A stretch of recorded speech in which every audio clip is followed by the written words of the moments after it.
Hey everybody, Pastor Nick here, and it's Tuesday at 2 p.m. Mountain Time, and excited to be with you doing our weekly YouTube Live. Next week, I'm not sure if I'm going to be able to do it. I'm going to be out of town on Thursday. There's a chance that I will be. I think we'll update you for that, but I'm here today, and I'm happy to be here. And got some questions in the meantime, like people texting us, emailing us, asking for questions that I could answer live on the air. But I would also like to answer questions that any of you have uh, in the middle of the live stream. So if you are watching, you can just put those in the chat, and I would love to speak with you about those things. So yeah, if you're watching this, give it a like. If you haven't subscribed to the channel, make sure to subscribe. Share it with somebody you know. Maybe share it on social media so that other people know about this and that this is an opportunity. If they're available right now, they can join us. I do know that a lot of people watch these after the live stream is over. And so we're happy about that too. So if you're not available, when it's going live, you can always watch these later. You can share these with other people. You can take clips or excerpts from this and share it with people. And if you found something that was helpful for you. So a couple things going on this week. I see people kind of joining in. Welcome. Please drop something in the chat. Let me know what questions you have that I might be able to potentially answer here during the live stream. But this weekend, there's a lot going on. One big thing is the Lookup event taking place in Loveland at the Blue Arena at the Budweiser, it used to be called Budweiser Event Center, at the Ranch Conference Complex just off of I-25.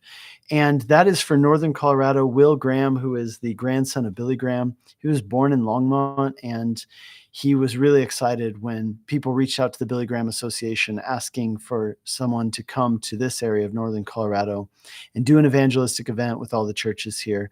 And so that is happening this week on Saturday night at 6 p.m. and again on Sunday night at 6 p.m. They're going to be different messages each night, different bands. I'm excited about Rend Collective, for example, is one of the bands that's coming. They're a Northern Irish band, and excited to see them come. We listen to their music sometimes with our family. They do great worship music and other original songs. And so definitely come check them out, and come check out some of the other musical acts, and of course, the gospel message is going to be presented by Will Graham. So really want you to be there for that and hear that, and invite a friend. That's really the idea. It's not just for Christians to go and be encouraged, but for Christians to take someone with them, a family member, a friend, maybe somebody who, you can tell that God's working in their heart. Maybe they are open to thinking about Jesus and hearing the gospel. This would be a really good opportunity for that. And so we look forward to following up afterwards. One of the big things that we did as a church here at Whitefields was we helped be a host site for some of the training events that were happening in this area. And along with that, we are looking forward to seeing the people who've made decisions from the evangelistic outreach. We're going to be following up with many of those people here in Longmont and the surrounding area. So be praying for that, and be looking for, opportunities to invite somebody this weekend to the Lookup celebration with Will Graham on Saturday night and on Sunday night. Patty, I saw that you typed in with a question in regards to upcoming presidential election. Trump could be more solid on LGBTQ and abortion matters. I'm sure many would agree, but I add that to voting for and I think your message cut off. I only see the first part of it there. I'm not really going to speak about candidate per se, about their policies. I would encourage people, go check out the policies and find out, where the different candidates stand on the issues that matter to you as a voter. Make up your mind in prayer before God based on the issues. Think biblically. I don't think any of the candidates, I say any, not either, because there's more than two candidates. And I think that we should be looking at third parties. I realize it's primarily a two-party system, but I do think we should be looking at third parties as well, and voting for the candidate who represents the things that you believe stand for biblical values in the best possible way. Oh, yeah, I see the rest of your message there, Patty. Yeah, that he has significant deficiencies, far to be preferred in policies, etc. Um, yeah, yeah. As far as like speaking to a particular candidate, that's not what I'm here to do. But I would just say to people, go and look at the policies. They're very clearly outlined, and see which ones align most clearly with the Bible. I did have a follow-up question about this. Yeah. And so, Patty, I see your follow up there with abortion, LGBTQ, transgender, and such. Um, yeah, I mean, I would agree that I'm not in line with where the Democratic Party stands on those issues by any means. And I don't think that they are representative of God's will by any means. We did have one person who wrote this in. They said, in your first Q&A, you made some helpful comments about politics. You also made a statement that we aren't electing a pastor. And this person said, maybe I'm old fashioned, but I think we should desire for the leader of our country to be a moral example and upright person. Any further thoughts on this? I think that is a good desire. I think that we, even as Christians, we're not called to be pragmatists. And really, that's the difficulty with voting in the elections right now, because in a way, right, neither candidate is a Christian. Neither candidate embodies fully biblical values. And so that's a really difficult thing. Like, neither of them is somebody that we would probably want to elect in that way. So, yeah, I think that it's a difficult thing for Christians. Like I said, look at all the different candidates, look at their policies, compare them with the Bible, and remember this, that we represent a kingdom and a king. And in a way, no candidate is ever going to measure up to what we want. In any of those things, I don't think that's ever going to happen. And I mean, it would be great if it did, but at this point, that's not what we are doing. But yeah, look at the candidates, look at the things that matter to you biblically. Character does matter. That is one of those things that we do need to consider. We don't just dismiss the importance of character. Furthermore, we look at where this person stands on different issues, and the issues that really matter to God and to according to the Bible, and we make a decision based on that. So next question, I see Ocean has one asking, are the Palestinians the same people as the Philistines? Well, it's an interesting question. I mean, in one way, no. In another way, yes, but also no. Okay. So the Philistines, an interesting history with the Philistines.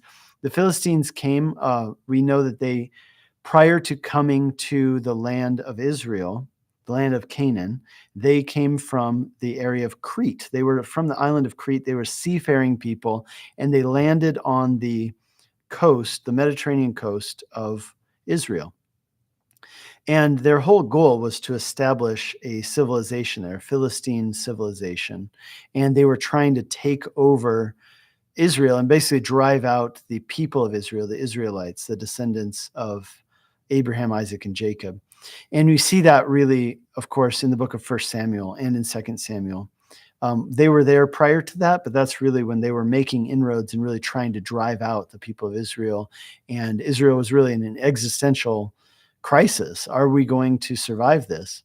Now, what happened is, of course, Israel did end up winning under King David and then King Solomon, and really pushing back the Philistines. The one area where they never really got rid of the Philistines was in the area of Gaza. And that's actually where Goliath of Gath. Gath is one of the 5 cities in Gaza. And so that was an area, interestingly, of Gaza that Israel never conquered or took over or occupied, according to God's command to them, which was to drive out the Canaanites, the inhabitants of the land, the different tribes who were there, Amalekites, later Philistines, etc., and to occupy the land. And so what happened is that Israel never got that portion of it. They never really got it. So I mean, it was always a kind of Philistine stronghold. And you can read about that in like the book of Kings and things like that. Anyway, what happened later on is that when the Romans came, of course, the Romans wanted to not recognize Israeli sovereignty over the land of Israel. They were afraid of a resurgence of an Israeli kingdom. And so what they did is they took over the country, and there's a whole story about how that took place. The Syrians were over Israel. This is now after the Babylonian conquest. Was let's say he had the Babylonian takeover of Israel. Then you had they were in exile in Babylon. Then they came back, and then after that, you have the intertestamental period, the 400 years. So what happened during that time? Well, for a time it was ruled by the Syrians. Then there was a time of Israeli independence, but during that time they did not have a king. They had the Hasmoneans. It was the name of a group that ruled Israel, but it wasn't a restoration of the Davidic kingdom and the Davidic, they were waiting for the descendant of David to take the rightful throne when Jesus came. So the Hasmoneans were not a restoration of the Davidic kingdom. That's why there was still a need for the Messiah to come as a descendant of David and reestablish the broken down throne of David. Okay, but all that aside, what the Romans did, they came in and they overthrew, and then they put in a puppet king, and that was King Herod the Great. And at that time, they called that province, they named it Roman Palestine. And the reason they chose that name Palestine was because it was a bit of a slap in the face, a bit of an insult to Israel to call it that, because they were saying, this is the land of the Philistines, rather than calling it Israel, the land of the Israelis. So you can see, over the course of history, like that was a name given to it. And it was a bit of a slap in the face. It was a bit of an insult to call it that. Now, as you go on, then who are the Palestinians? Well, they're the people who lived in that land. And then you remember in 70 AD, Rome came in and there was this uprising, and they crushed the uprising with Titus, the general, and they sacked Jerusalem. Many of the Jews at that time fled the country. There was this big Jewish diaspora that was created throughout the Middle East and then moving up into Europe. And so there was always a Jewish presence in Israel, but it definitely decreased after 70 AD. Now, who then are the Palestinians who lived in that land, who we now today call Palestinians? They're a mixture of different groups of people who lived in that land. But what's really interesting is that many of them were Christians. So many of the Jews who converted to Christianity, they became identified as Christians. And then what's interesting is then later on, like, in the 600s, when Islam became prevalent, then a lot of those people were converted either by coercion, sometimes a little bit by force. Sometimes it was as simple as like tax issues, right? Like Muslims paid lower taxes than Christians. Christians didn't get the tax discounts that Muslims did. It was easier to live in the society as a Muslim since it was under Muslim control. So many people converted out of convenience. And so there's one argument to be made that a lot of the Palestinians, they were the Christians who converted originally, right? So, amongst the Jewish population, those people who converted to Christianity and their descendants, then many of them converted to Islam, though not all of them. And those are the Palestinians. So there's an argument that's made that says that those people, lived in that area, and they were, initially Christians, then converted to Islam but not all of them, right? You have Christians in that area still, especially in the area of Nazareth. Nazareth is a big, what we now call Palestinian or Arab Christian city in the borders of Israel. So not everybody converted. So it's a really interesting discussion over who they are. But the question, are they the Palestinians? Well, are they the Philistines? Well, maybe some of them, like especially some of them who live in that area around Gaza, that was never really controlled by Israel, never taken over, even back in the day, over 2,000 years ago. So those people, they would have been pagans who then later were converted to Islam. Some of them might have converted to Christianity in the meantime. Again, there's a question over like, did they convert from the heart, or was it just a cultural conversion? Was it cultural Christianity or true heart Christianity? Only God knows the answer to that. Ocean, does that answer your question? So are the Palestinians the same people as the Philistines? Some of them, but not most of them, would be the answer, primarily in that area around Gaza. And then who are the Palestinians? Well, they are the people who remained in the land. And many of those people, went after the Jews were in many ways chased out.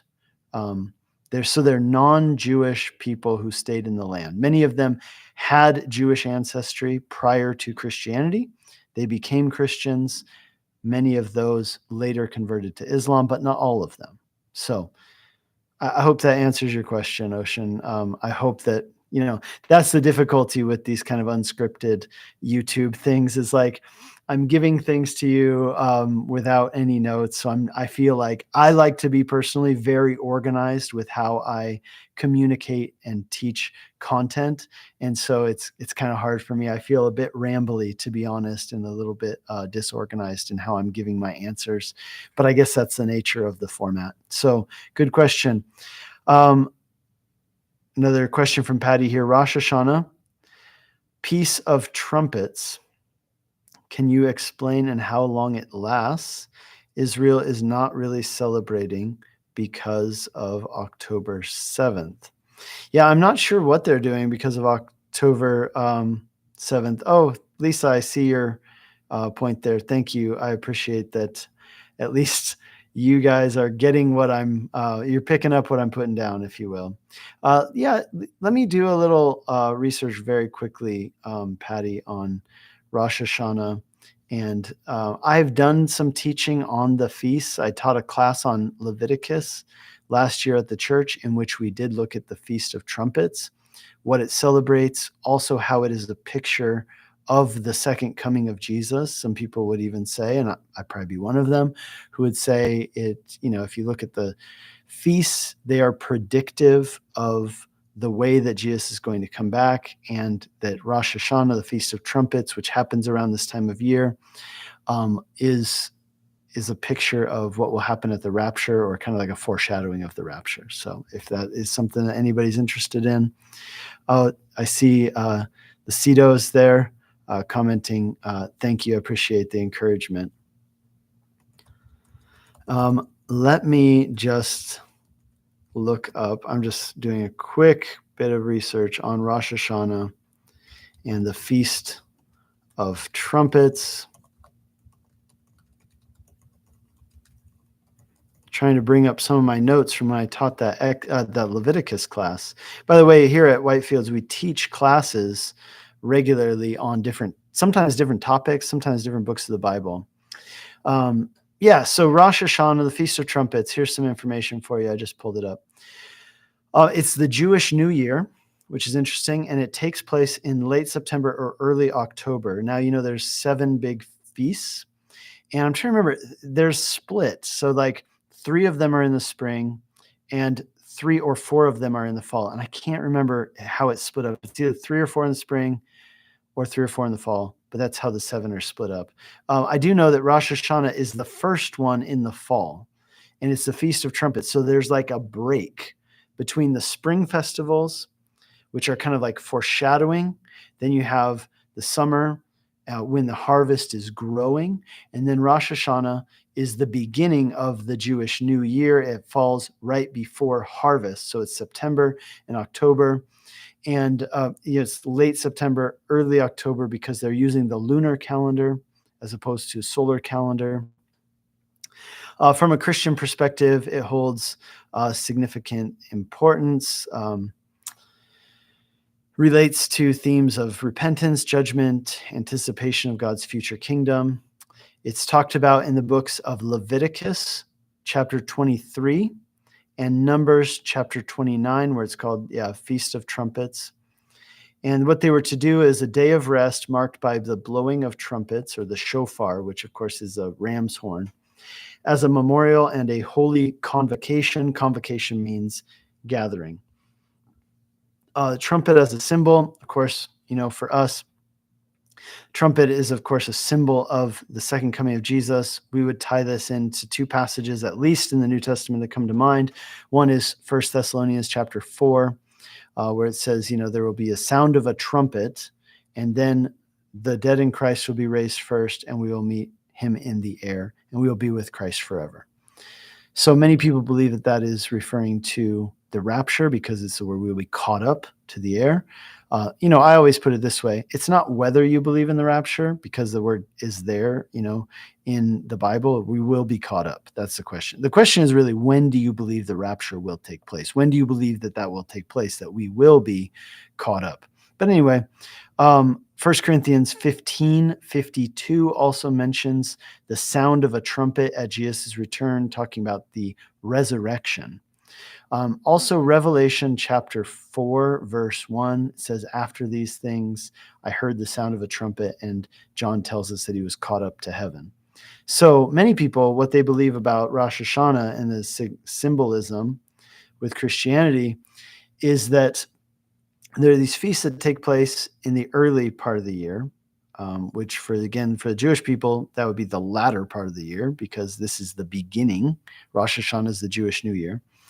But that because there's this break, that's symbolic of the fact of how Jesus went away to prepare a place for us in heaven, and he's coming for us again, and his return will be marked by, so this period of waiting will be marked by the sound of a trumpet at his coming. And the question then becomes one of, okay, does that refer to his coming in the second coming, or does it refer to his coming if there is such a thing as like a rapture, then like a pre-tribulation rapture, a rapture, then a time of 7 years of tribulation. Some people put the rapture later on, like 3.5 years.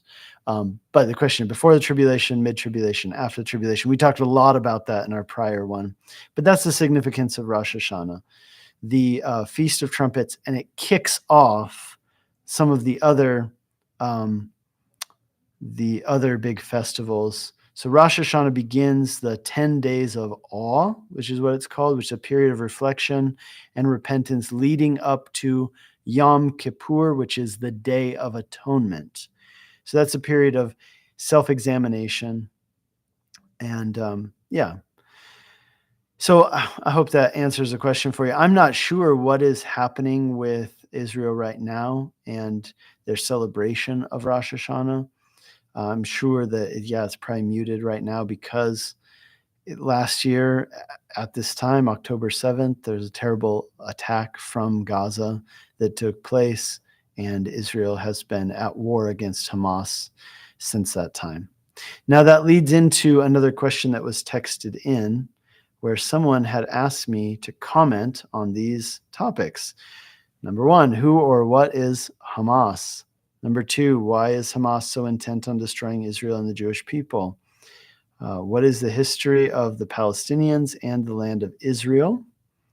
Yeah, I've given you some of that today. Okay, what is Hamas? Hamas is a terrorist organization that was elected to lead the Gaza. So a lot of times people really confuse the whole thing with like Palestinians and Gaza. Is it the same thing? Is Gaza part of Palestine? Is it not?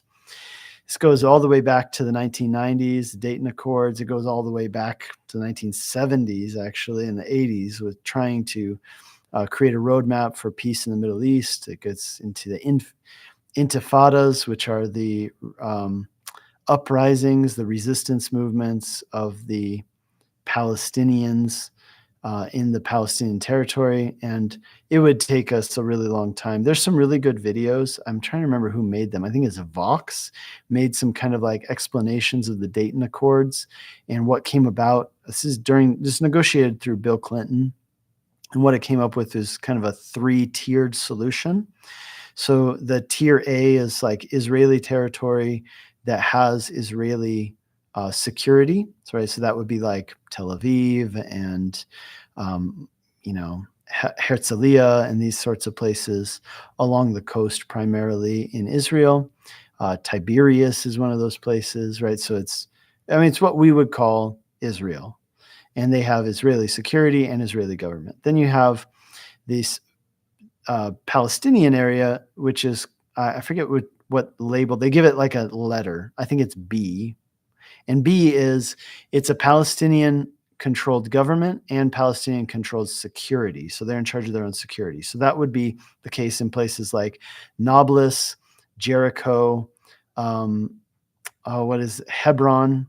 and a few other, basically what we call the West Bank and Gaza. And then you have this area C, which is like the Dead Sea and many other parts of the West Bank, which are Israeli security, but Palestinian Authority control. But what happened is that I'm trying to remember when this happened. It wasn't anytime recent. I mean, it's been a few years for sure. Basically, the Palestinian authorities, called the PA, was in charge of the West Bank and Gaza. And then those two areas split in a way politically, right? So the West Bank is now controlled by the Palestinian Authority, which is more moderate than Hamas. Hamas, this terrorist organization, got elected to rule over Gaza. Now, the Palestinian Authority in the West Bank did not agree with that. In other words, please understand that Israel is not at war with the Palestinians. They're not at war with the West Bank. They are at war with Hamas, who is controlling just Gaza. So whereas, the Palestine, if we were to refer to it that way, the Palestinian territories, they were the West Bank and Gaza. Well, now they're split politically. And the West Bank is not controlled by Hamas. Gaza is. And that's that strip that borders Egypt to the south and Mediterranean Sea. So what is Hamas? A terrorist organization that also has control over Gaza. And that's who Israel's at war at. Now, why are they so intent on destroying Israel and the Jewish people? I could tell you from their perspective, they view Israel as having, come into their land and displaced many of their people.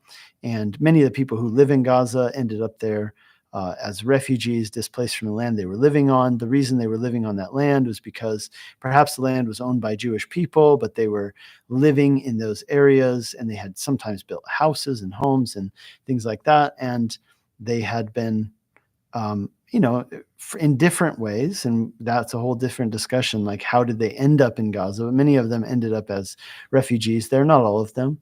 But yeah, why are they intent on it? Because in their mind, Israel is an occupying force and has treated them badly and kept them in an embargoed state. From a spiritual perspective, though, I would go over to Revelation chapter 12. And I think it's really important to consider this. So Revelation 12, what's happening there, and just kind of, again, off the cuff to give you, oh yeah, so Ocean just left a comment, just Rosh Hashanah, Hebrew New Year, for year 5785 began Wednesday, the 2nd of October, and ends at nightfall on Friday, the 4th of October. Thank you, Ocean. So it's happening right now. Okay, now getting back to Revelation and what is, an outline of the book of Revelation. Well, so starting in chapter 4, right? It starts with those words, meta tauta, after these things, the things that are to come. It says that John gets caught up to heaven, John the Revelator, the one who gets the vision. He gets caught up to heaven. He sees the things that are happening in heaven. Then starting in chapter 6, we see the seals being opened, which corresponds to terrible things happening on the earth with like famine and all kinds of natural disasters. And that's all going on up until chapter 11. So there's the seals, then there's the trumpets. But then in chapter 12, essentially John takes a break from talking to us about those things and kind of zooms out. And what he gives us is kind of the big picture of God's working in regard to Israel and, Israel's place in God's big plan of redemption. So I'll just read a little bit to you and then explain what it means. But please understand there in this first part of Revelation 12, John's taking a break from what he has been talking about and zooming out to kind of give the big picture of the history of the world. And here's what he says. So Revelation 12, verse 1, and a great sign appeared in heaven, a woman clothed with the sun and with the moon under her feet, and on her head a crown of 12 stars. Okay, just stop right there. What is the woman? The woman it's referring to is Israel on her crown, a head of 12 stars. So this is referring to Israel. The 12 stars representing the 12 tribes of Israel. She was pregnant and crying out in birth pains and with the agony of giving birth. Who is she pregnant with? She's pregnant with the Messiah. So from Israel is going to come this child, the Messiah. Another sign appeared in the heaven. Behold, a great red dragon with 7 heads and 10 horns, and on his head 7 diadems. This dragon is Satan. Okay, so Satan rises up. So there's the woman who is going to give birth to the Messiah. Israel, who's going to give birth to the Messiah, the Savior of the world. On the other hand, you have the dragon, who is Satan. His tail swept down a third of the stars of heaven and cast them to earth. What most people believe is that this refers to the great rebellion that took place in heaven, where Satan led a third of the angels in rebellion against God along with him, and they became fallen angels, or some would say they're the same thing as demons. Others would say there's a difference between fallen angels and demons, but that's who they became. And then it says, the dragon stood before the woman who was about to give birth, so that when she bore her child, he might devour it. In other words, Satan was trying to kill the Messiah, prevent him from coming into the world. And we see that throughout the history of Israel, that Satan was always trying to destroy Israel so that the Messiah wouldn't come into the world. We talked about Palestine earlier and Philistines. If you get down to it, you read the book of 1 Samuel, it's actually really interesting to read it and realize that there's this time towards the end of 1 Samuel where King Saul, has been chasing after David to try to kill him because he knows that David has been anointed by God to be the next king of Israel. And Saul is trying to prevent that from happening by chasing after David and killing him. But in the meantime, because he's taken the whole army, to chase after David, instead of going after the Philistines and trying to drive out the Philistines end up taking over almost all of Israel. And they almost totally, they're going to eradicate the people of Israel. And you realize that if the Philistines succeed in eradicating Israel, it's not just that Israel ceases to exist as a nation, but the Messiah then will not be born. You see, it's like there's a really big problem if Israel gets destroyed at that point. Another one is do you realize with David and Goliath, they did this representative warfare. And what they say in that battle is, if our representative, our champion, David, kills your champion, Goliath, then we win the battle and you will be our servants. And if Goliath, your champion, beats our champion, David, then we, the people of Israel, will be your servants, and we will cease to exist basically as a nation. Everything was on the line at that moment. And if they had lost that battle with David, it's a completely hopeless situation, not just for the nation of Israel, but for us living today in our salvation. The Messiah does not come into the world. But of course we know that God is sovereign and he is not going to let his plans be thwarted. So anyway, the point is, throughout the history of the Old Testament, you see these times when the nation of Israel is almost destroyed. And why is that? Well, Satan's whole goal is to destroy the nation so that the child, the Messiah, will not be born. That's what it says there in Revelation 12, verse 4. But then it says in verse 5, she gave birth to a male child, one who is to rule all the nations with a rod of iron. But her child was caught up to God in his throne. And the woman fled into the wilderness, where she has a place prepared by God in which she will be nourished for 1,260 days. Okay, there's a lot there to unpack and to interpret. But let me just give you this quick rundown on it. So she gives birth to a male child. She gives birth to Jesus, the one who is to rule all the nations, the Messiah, with a rod of iron. But her child was caught up to God in his throne. Okay, so what happened here? Despite Satan's attempts to prevent the Messiah from coming into the world, the Messiah is born. Jesus is born. He lives, he dies, he resurrects, and he ascends into heaven. That's where we're at the end of Revelation 12:5, in this big picture of the history of the world. And then the woman, this Israel, flees into the wilderness. So there's a question about what does that mean? Some people say, well, that means that's describing Israel leaving the land of Canaan, the historical land of Israel, and being kept by God until she's returned to the land of Israel in the last days. Now, that would actually be my interpretation of this. And I think that we've seen that play out, which puts us, where does that put us in the eschatological clock or calendar? I think it puts us firmly in the latter part of the last days. So I hope that makes sense. But here's kind of my point.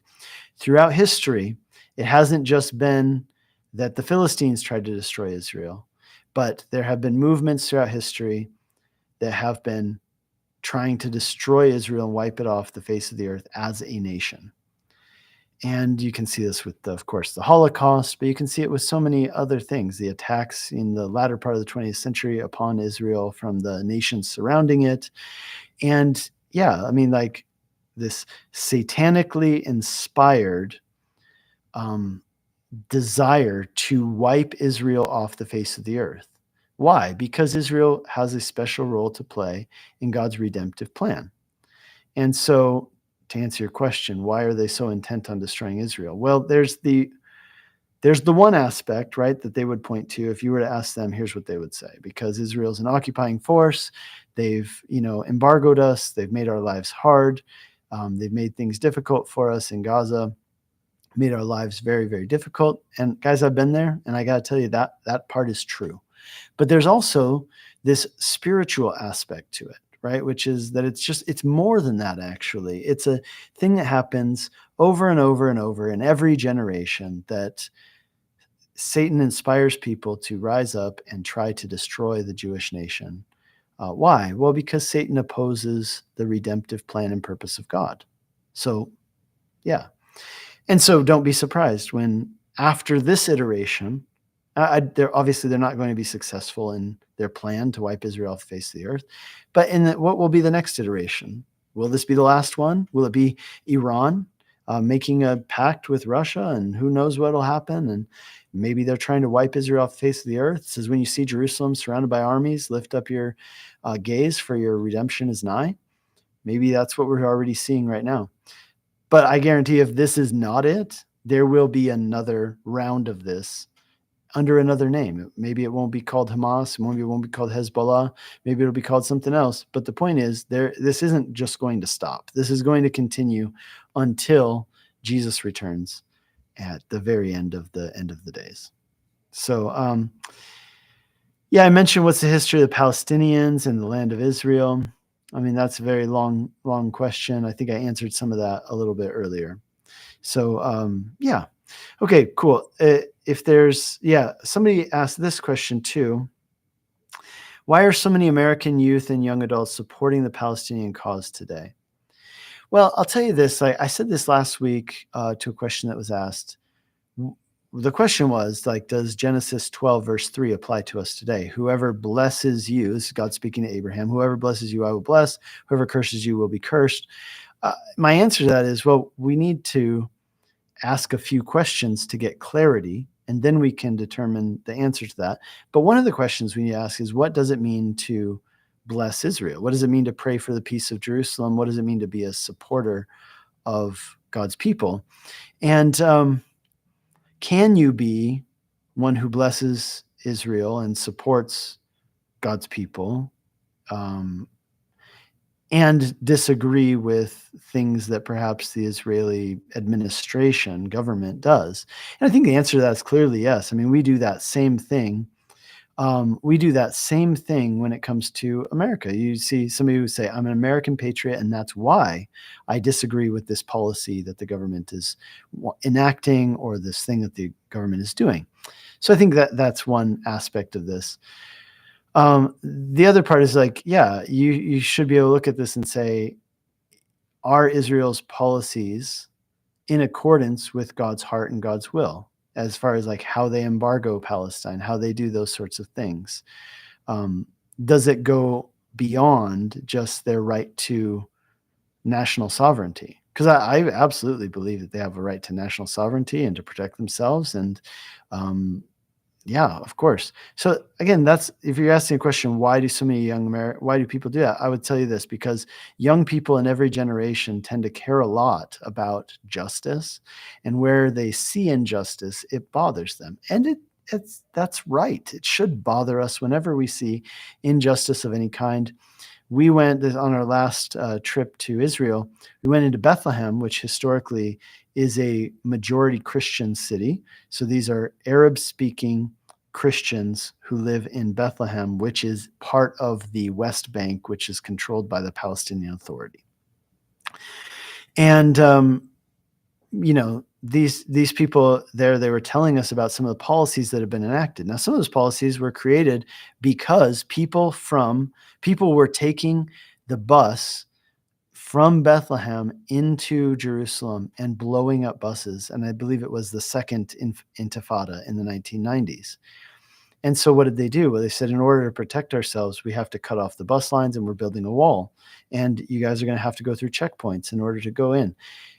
Israel has the right to protect themselves, and I agree with that. But it definitely adversely affected the people who live there. They're like, we're Christians. We weren't blowing up buses. We weren't doing anything wrong. But because we're on this side of the wall, now we can no longer go and work the jobs that we used to work. We all lost our jobs. We're stuck behind this wall, and we're essentially embargoed. We don't have passports. I mean, you could see why that would be upsetting the people. And you can see the real suffering that many of these people are going through as a result of these things, which are not their fault, right? They're the fault of bad actors who live in their same community. And so, yeah, I mean, you can understand that. Why are they doing that? Why do young people care about that? Now, on the other hand, you could say that perhaps it's also part of that Revelation 12 movement, Satan inspiring people to want to see the destruction of the Jewish people as part of his goal of hindering or stopping the work of God, which we know is never going to be stopped. God is going to do exactly what he planned to do and what he said he's going to do.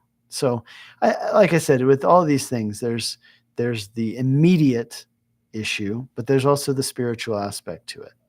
Hope that makes sense. I'm trying to give some people the benefit of the doubt as to why they do it, but also recognize the fact that Revelation 12 tells us that Satan, this is what he does. He tries to raise people up to hinder God's work through, which includes working through the Jewish people. And they have a part to play in that redemptive plan. So you asked the question, how might any of this fit into Bible prophecy about the end times? Regarding Hamas, I think the biggest thing to watch out for, so this gets to like the book of Ezekiel. I think the biggest thing to watch out for is Iran, and keeping an eye on Iran, their collaboration with Russia. And I think that what just happened this week is very significant, with these over 400 missiles being shot at Israel. Many of them were shot down. But if this continues to escalate and continues to go on, I think, could this be exactly what's being described for us in Matthew 24? Yes, it could be. Could it be what's described for us in the book of Revelation? Yeah, it could be. So keep your eye. That would be the main thing I'd say, especially on the collaboration between Iran and Russia, and And just remember this, I mean, this is I talked about last week, talking about dispensationalism and these sorts of things. But there's really nothing that needs to happen in the timeline of end time events that in other words, Jesus's return for his church could happen at any moment. There's nothing else that has to happen first. So it's not like, well, he couldn't come back tomorrow because these other things have to happen first. No, no, no. Especially in the model that I put forward, that I believe, the progressive dispensational model and the pre-tribulation rapture model, he could come back in 15 minutes and take his church.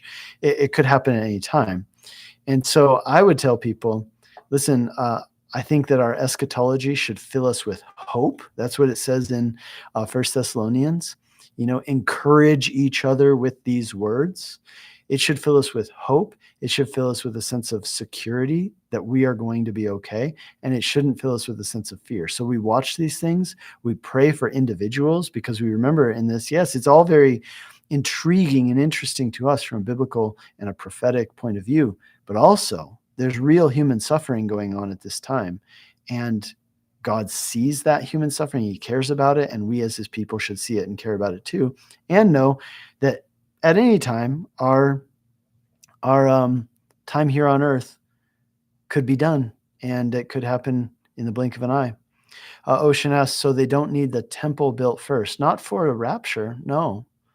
For the other things that will take place during the tribulation. So again, there are different models for this. I'll just give you mine so that we, don't spend too much time just going around talking about all the different models that can exist, but I'll just tell you mine. 3.5 years of unprecedented peace, followed by 3.5 years of unprecedented tribulation. That's called the Great Tribulation. The whole period is called the tribulation, 7 years, but the first 3.5 years of it will actually be characterized by peace. Now, the question is, when does the rapture take place? I believe that it takes place in the beginning. So I believe that we're not even here for that time of unprecedented peace.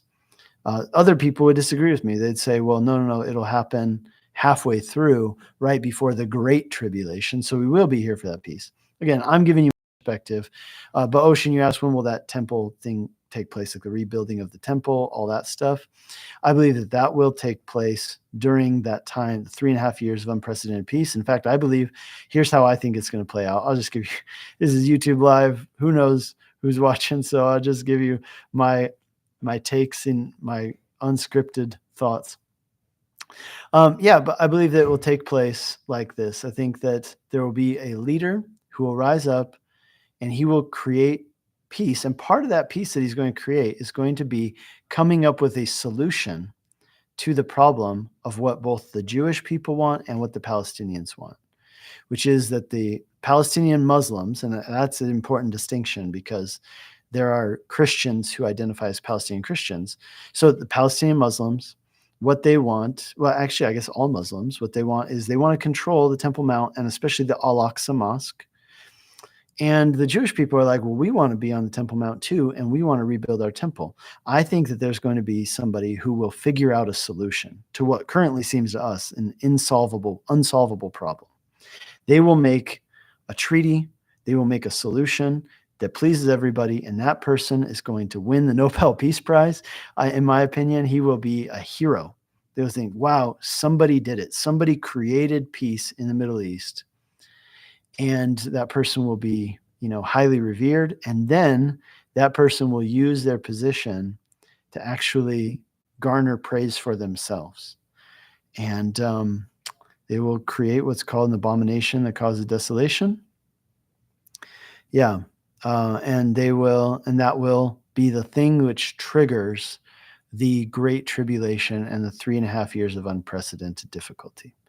So, there have been, whenever we go to Israel on our tours, we go to the Temple Institute. Now, the Temple Institute is a place where it's in the Jewish quarter in Jerusalem, and they have created all of the instruments, all of the clothing, basically everything. They're prepared that if the temple was built tomorrow, they could start doing sacrifices and have a priesthood with the right clothes and all the biblical stuff.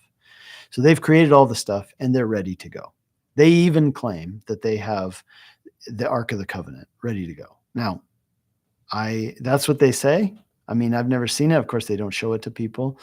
And there are other claims about the Ark of the Covenant as well that I don't necessarily think we need to get into. But the point being that this could all happen very quickly. This whole thing, like, it could all happen in very short time. The building of the temple, and a temple is actually not a very large building. I don't know if you know that, but I mean, if you look at the dimensions of how big the temple is, it's not huge. It's actually quite small inside. The courtyard of the temple is much bigger than the temple itself. And yeah, I mean, there's some estimates that say it could be done within 3 to 6 months. Like, if Israel put all their resources behind it, that thing could be built very quickly. So I don't think there's any reason to believe that it couldn't be done within 3.5 years. And I personally think that's how it will happen. Did Indiana Jones find it? I don't know. I don't watch movies, Ocean, because I'm a Christian. I mostly read the Bible. So I leave the movie watching to people who have time for those sorts of things. Just kidding. So I don't know. Actually, I don't really know much about Indiana Jones. I'm a little too young for those movies. John McCartney, Patty McCartney asking, mentioning Lebanese Christians too. Absolutely. Well, there are a lot of Christians in the Middle East. And so, yeah, pray for them. That was a big surprise for a lot of people who went over there. You know, it's like you go to a city like Bethlehem, you go to a city like Nazareth, that's like 100,000 Christians, Arabic speaking Christians. Yeah, I mean, it's incredible. So, yeah. All right, cool. So we've answered some questions today. We're coming towards the end of our live stream. So yeah, Iraqi Christians, 100%. Yeah, there's tons of, there's actually been a big decrease in Middle Eastern Christians since the last Intifada, because life has, basically a lot of the Christians have gotten caught in the crossfire between those who were carrying out terrorist actions and the Jewish people, and the Christians have kind of gotten stuck where they're not Muslims, they're not carrying out any kind of terrorist actions, and yet they live in the communities and they speak the same language as the people who are doing that, and that's caused them to be very difficult. Sorry, I must have missed your question, Nasrallah. I must have missed that. Sorry, maybe you could type it again. I don't see it coming up at all.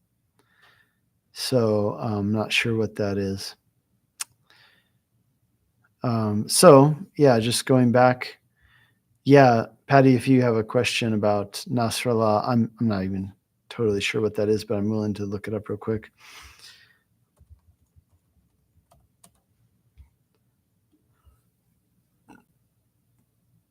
Oh, it was about Hassan Nasrallah, the security general of Hezbollah. What was your question about him? I'm not sure I see any question about it, but I would be happy to answer one if you send it in. I'm not exactly sure how this chat works. So like most of the time it works just great, but sometimes I do get the impression that I'm missing some questions. Should you have wept for his salvation? Meaning, like, should you be glad that he has passed away, or should you, oh yeah, he's an evil person, should you have wept over the fact that his soul will be lost for eternity? I think the answer to that is found in the book of Ezekiel, chapter 18, and again in chapter, 31, where God says, I take no pleasure in the destruction of the wicked. And that's interesting because, I mean, God is the one saying that he will by no means, sweep sin under the rug. He will make sure that sin is judged rightly, and yet he doesn't take pleasure in it. So does God weep over those things? Well, it says in Genesis 6 that God saw all the evil in the world and it grieved him to the heart. And so I do personally believe that God weeps over the sin in the world, and therefore, even the destruction of a very evil person, I do think that God weeps over it, and I think that we should never see the destruction of even a wicked person as something we take glibly, something that brings a smile to our face. It's one of those things where we say, well, we can see the providence and judgment of God in the death of this person. We're glad that no more evil deeds will be carried out by him and through him. But we also understand the gravity and severity. Yeah, and I understand he doesn't repent, and God judges and gives justice. But I don't think he does so with a smile on his face, in other words. And I don't think he does it regretfully. I don't think he's like, oh, I have to do it, but I don't want to do it. I think he wants to do it. He says his glory to bring judgment. But I don't think he's smiling about it, if you understand what I mean there. It's the right thing to do. He takes pleasure in doing the right thing, but doesn't take pleasure in the destruction of even the wicked. Tough question. And just trying to see it from God's eyes. But yeah, thanks for the question. Good thing to be thinking about. And be praying for salvation for people, not only people who you have a hard time with in your life, but people around the world. Even those who have done awful and terrible things. You want to be praying for their salvation. We remember Jesus who wept. Here's one thing to think about. Jesus looked over the city of Jerusalem in, I believe it's Luke 19. And he looks over the city knowing that those people within a few days are going to chant, crucify him. And those people are going to cheer as he is, stripped, beaten, crucified, nailed to a tree, and dies. They're the very people he's dying for. They're going to do it to him. And yet Jesus weeps over them and says, Jerusalem, Jerusalem, how many times would I have gathered you like a hen gathers her chicks, but you would not come? And so you still see the brokenheartedness of God, not him saying, you guys are going to get what you deserve, and I'm glad, but saying you're going to get what you deserve. And in a way that breaks my heart, because of what could have been. So, all right, guys, we're really up to the end of our time together. Thanks for the great questions you asked. Nate Medlong asked, who are the Nephilim? Well, it says in Genesis chapter 6 who the Nephilim were. So let's just read it. I'll just read it for Nate's sake. I think Nate is somewhat trolling me here, but that's okay. It says this in Genesis 6, verse 4. The Nephilim were on the earth in those days, and also afterward when the sons of God came into the daughters of man, and they bore children to them. There's a big question, who are the sons of God? Are these demonically sired children is the one case, or are these intermarrying and offspring of believing daughters with unbelieving sons? I've gone back and forth in my accounting of what this is over the years. I guess I'm more in the camp now to say that I think that there was something demonically inspired about these Nephilim. They were giants, men of mighty men of old, men of renown. There's also a really interesting thing that's been done about looking at these as having to do how these relate to other myths from the ancient Near East that relate and I don't say that this is a myth in the sense that it's not true. What I mean is there are other stories from the Middle East about similar things and how this relates to them. I'm not well versed in that off the top of my head, but anyway, that's the passage to look at, Genesis 6, verse 4. Are there Nephilim today? I don't believe so. I do believe that they died in the flood. Yeah. So, but I think there's a little bit more to it than that they had died in the flood, but maybe we can get into that in our next Q&A. All right, guys. Hey, our Sermon Extra video that we do every week, it is coming out right after this, like 15 minutes after the end of this video. So, keep an eye on your YouTube channel and you'll see our Sermon Extra video coming out in 15 minutes from now. So stay tuned for that. All right. We'll see you next time.